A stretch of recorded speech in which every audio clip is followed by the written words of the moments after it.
है तो हमें इसके क्या निकालने हैं, फैक्टर्स। फैक्टर्स मैंने आपको बताया था क्या होते हैं। फैक्टर्स वो होते हैं जो कि क्या करते हैं, जो भी आपका पॉलिनोमियल उसको कम्प्लीटली डिवाइड करेंगे। अब इसके कितने फैक्टर्स हैं, जितनी हाईएस्ट डिग्री है उतने फैक्टर्स। इस पूरे में हाईएस्ट डिग्री कितनी है, 2, तो इसका मतलब इसके कितने फैक्टर्स निकलेंगे, 2। हाईएस्ट डिग्री अगर 3 होती तो कितने निकलते हैं, 3। जितनी हाईएस्ट डिग्री है उतने ही फैक्टर्स होते हैं। तो अब ध्यान से समझना, जो x² के साथ वाली टर्म है, सपोज मैं इसको क्या बोल देती हूँ, a, x के साथ b और कांस्टेंट टर्म c। तो करते कैसे हैं, आपको c को a से मल्टीप्लाई करना है, ठीक है। c जो कि क्या है 1, उसको a से मल्टीप्लाई करना है। तो 1 × 12 कितना होगा, 12। कितना होगा, 12। अब मैं तुम्हें एक छोटी सी ट्रिक बताती हूँ। ट्रिक क्या है, जस्ट आप सॉल्व करोगे तो आपकी भी हैबिट में आ जाएगा।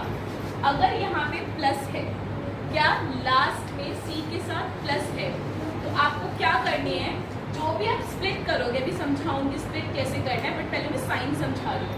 अगर यहाँ पे प्लस है तो सेम साइन देंगे, अगर माइनस है तो दोनों माइनस वाले टर्म्स होंगे, अगर प्लस होगी तो दोनों प्लस वाले टर्म्स होंगे। तो यहाँ पे हमारा प्लस है।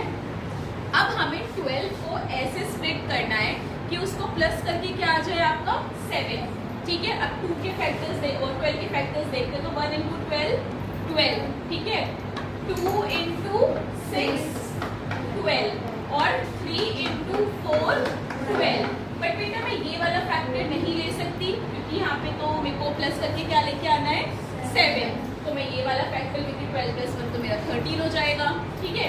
6 × 2 भी नहीं ले सकती क्योंकि 6 + 2 कितना हो जाएगा 8। मैं कौन से फैक्टर्स लूंगी, 3 × 4 क्योंकि 3 + 4 कितना होता है 7। लेकिन अभी मैंने आपको एक बात बोली थी कि अगर यहाँ पे क्या है प्लस, तो दोनों के साथ सेम साइन, जैसे यहाँ पे माइनस लगाए तो यहाँ पे ये 3 भी किसका होगा, माइनस का, और 7 भी किसका होगा, माइनस का, ठीक है। आप कुछ नहीं कर रहे हो, हम मिडिल वाली जो टर्म है, जो बीच में ये टर्म है, इस मिडिल टर्म को स्प्लिट करते हैं, ठीक है। तो ये 12x² एज इट इज, मैंने इसको स्प्लिट किया -3 और -4 में, तो ये हो जाएगा -3x -4x + 1। कोई चेंज नहीं है टर्म में, देखिए उतनी वैसे की वैसे ही है, बस जो मिडिल टर्म थी मैंने उसको क्या कर दिया, स्प्लिट कर दिया। अब आपको क्या करनी है, दो के पेयर्स बना के कॉमन निकालना है, ठीक है। मैंने पहले इन दोनों का पेयर बनाया और इन दोनों का पेयर बनाया। कॉमन निकालना हमें आता ही है, ठीक है। ये है 12 और ये है 3। हमें पता है कि 3 के टेबल में 12 कॉमन आता है, तो यहाँ से कॉमन क्या निकलेगा, 3x, ठीक है। क्या कॉमन निकलेगा, 3x। अंदर क्या बच गया, 3 के टेबल में कितने टाइम्स में 12 आता है, 4। और यहाँ पे x² में से एक x तो बाहर आ गया, तो अंदर एक x बचेगा, तो ये क्या बचेगा, 4x, ठीक है।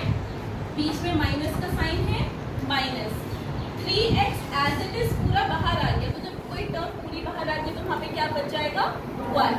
क्या बच जाएगा, 1। ये तो आपने यहाँ से निकाल लिया। अब इसको देखते हैं, हमारा जो ये हमने कॉमन निकाला है ना, ये दोनों में जो कॉमन होता है ना वो सेम आता है, ठीक है।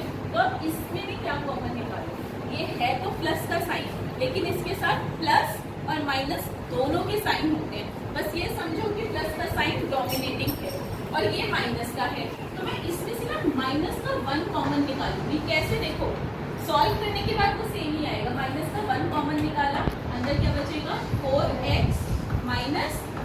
देखो अगर मैं इसको अंदर मल्टीप्लाई करूँ, -1 × 4x तो -4x ही आएगा, और अगर मैं इसको इससे मल्टीप्लाई करूँ -1 × -1 तो क्या आएगा, प्लस का 1, है ना। तो कुछ भी आपका कुछ भी गड़बड़ नहीं है, तो इसलिए मैंने क्या निकाला, -1।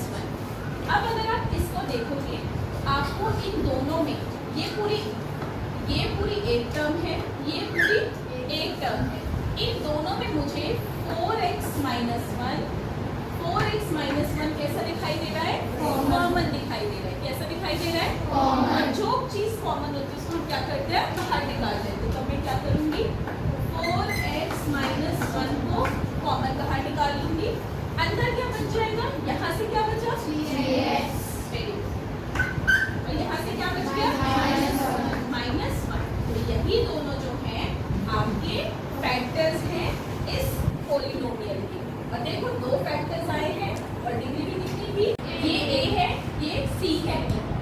और इससे क्या करना है आपको, मल्टीप्लाई। तो 6 इंटू 6 कितना होता है, 36। लेकिन अब आप प्लस करके स्प्लिट टर्म लेके आओगे, माइनस करके लेके आओगे, डिपेंड्स ऑन दिस। यहाँ पे क्या है अब, और माइनस तब आता है जब दो अलग साइन माइनस हो रहे होंगे, है ना। तो अभी थोड़ी देर पहले मैंने बताया था अगर प्लस होता है तो सेम साइन लेते हैं, लेकिन अगर माइनस होता है तो कैसे साइन लेंगे, डिफरेंट। लेकिन डिफरेंट में भी यहाँ पे भी देखते हैं, अगर पॉजिटिव है डिफरेंट में दो आपके जो फैक्टर्स हो गए, तो दो नंबर्स हो गए, उसमें से बड़े वाले नंबर को आप पॉजिटिव लोगे, छोटे वाले को नेगेटिव। चलो पहले हम देखते हैं कि किसको माइनस करने के बाद मेरा 5 आ जाए, ठीक है। तो अगर मैं 2, 3, ये तो आपके बहुत छोटे नंबर्स हो गए। 6 इंटू 6 कितना होता है, 36 होता है। अच्छा 4 इंटू 9 कितना होता है, 36। और 9 माइनस 4 करते तो कितना आता है, 5 आता है। तो इसका मतलब मेरे दो फैक्टर्स क्या होने चाहिए, एक 4 होना चाहिए और एक 9। लेकिन इनको हम माइनस करेंगे ना, 9 में से 4 माइनस करूंगी तो क्या आएगा, 5। और यहाँ पे जो 5 है वो पॉजिटिव है। तो इसमें से मुझे ये बताओ 4 और 9 में से किसको पॉजिटिव दूं और किसको नेगेटिव दूं। 9 को कैसा लूंगी, पॉजिटिव, 4 को कैसा लूंगी, नेगेटिव। चलो अब इसको स्प्लिट करते हैं, 6x², ठीक है, प्लस 9x माइनस 4x और माइनस 6। यहाँ तक कोई डाउट, ये देखो 9 में से 4 माइनस करोगे तो क्या आ जाएगा, 5x, और साइन में देखो किसका है, प्लस साइन। अब हमें क्या करना है, कॉमन निकालना है। तो इन दोनों में से कॉमन निकालेंगे और इन दोनों में से। तो मैंने देखा 6x², 9x, 6 और 9 दोनों 3 के टेबल में आता है, x की कॉमन है। यहाँ क्या कॉमन निकलेगा, 3x। अंदर क्या बच गया, 3 के टेबल में 6 कितनी बार आता है, वेरी गुड, 2 टाइम्स में आता है। x² में से x निकाल लिया, 2 में से 1 बाहर आ गया, तो 1x तो बचेगा, 2x प्लस 3 के टेबल में 9 कितनी बार में आता है, 3 टाइम्स में, और x को मैंने बाहर निकाल लिया।